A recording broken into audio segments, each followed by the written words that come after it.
প্রতারণার মামলায় ই-কমার্স প্রতিষ্ঠান ইভ্যালির ব্যবস্থাপনা পরিচালক মোহাম্মদ রাসেল ও তার স্ত্রী চেয়ারম্যান শামীমা নাসরিনকে ৩ বছর করে সশ্রম কারাদণ্ড দিয়েছেন আদালত।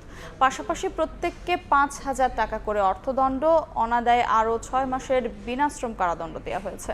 দুপুরে এ রায় দেন ঢাকার মেট্রোপলিটন ম্যাজিস্ট্রেট মোহাম্মদ মিনহাজুর রহমান। আসামিরা পলাতক থাকায় তাদের বিরুদ্ধে গ্রেফতারি পরোয়ানা জারি করেছেন আদালত। এজাহার অনুযায়ী বিভিন্ন মাধ্যমে চমকপ্রদ বিজ্ঞাপন দিয়ে বিভিন্ন পণ্য বিক্রয় করতে ইভ্যালি এতে আকৃষ্ট হয়ে ২০২১ সালে ইয়ামাহা R15 বাইক অর্ডার করেন মুজাহিদ হাসান ফাহিম, যার মূল্য পরিশোধ করেন। তবে কর্তৃপক্ষ ৪৫ দিনের মধ্যে বাইকটি সরবরাহ করতে ব্যর্থ হয়। পরে তিনি ধানমন্ডি অফিসে যোগাযোগ করেন।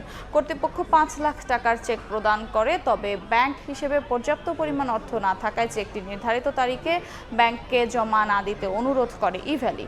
আসামিদের কথা বিশ্বাস করে তিনি চেকটি ব্যাংকে জমা দেননি। পরবর্তীতে বাদী টাকা আদায়ের জন্য তাগাদা দিতে থাকেন, তবে তারা কোনো টাকা তাকে ফেরত দেননি। এরপর লিগ্যাল নোটিশ পাঠিয়েও কাজ হয়নি। এ ঘটনায় মুজাহিদ হাসান ফাহিম ২০২৪ সালের জানুয়ারিতে আদালতে রাসেল ও শামীমার বিরুদ্ধে মামলা করেন।